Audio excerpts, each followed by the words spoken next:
Mheshimiwa Mwenyekiti, kama unavyofahamu, sisi jukumu letu ni kuhudumia matengenezo ya barabara ambapo jumla tuna kilomita 2166. Ni miongoni mwa mikoa ambayo ina kilomita nyingi za kuhudumia kwa maana ya ofisi za TANROADS za mikoa. Mwaka huu wa fedha ambao unakwenda kuisha Juni, tulikuwa na mikataba 6 miradi midogo ya maendeleo na mikataba 44 ya miradi ya matengenezo ya barabara na madaraja.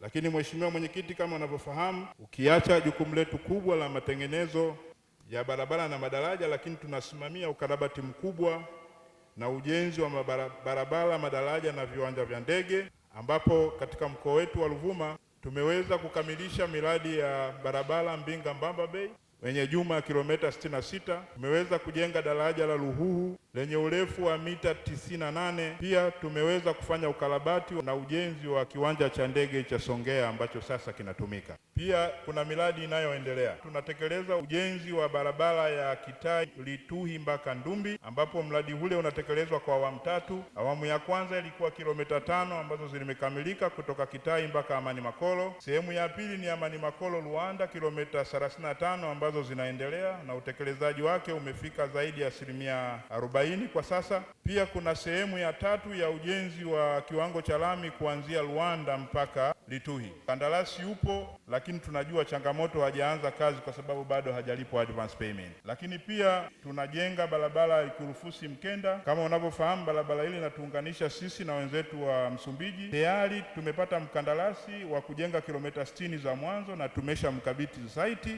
Yeye atajenga kilomita 60 kwa jumla ya shilingi za Kitanzania bilioni 110.7.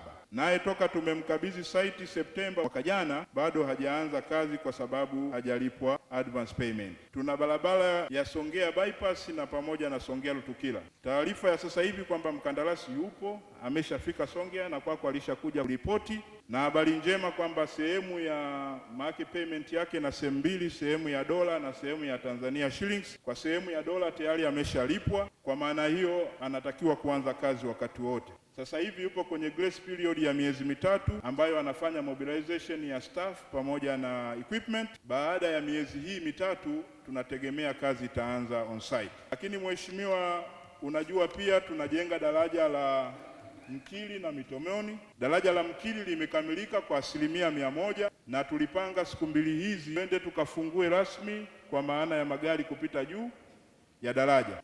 Lakini pia tunajenga daraja la mto wa Mitomoni ambalo ujenzi umefikia 91%.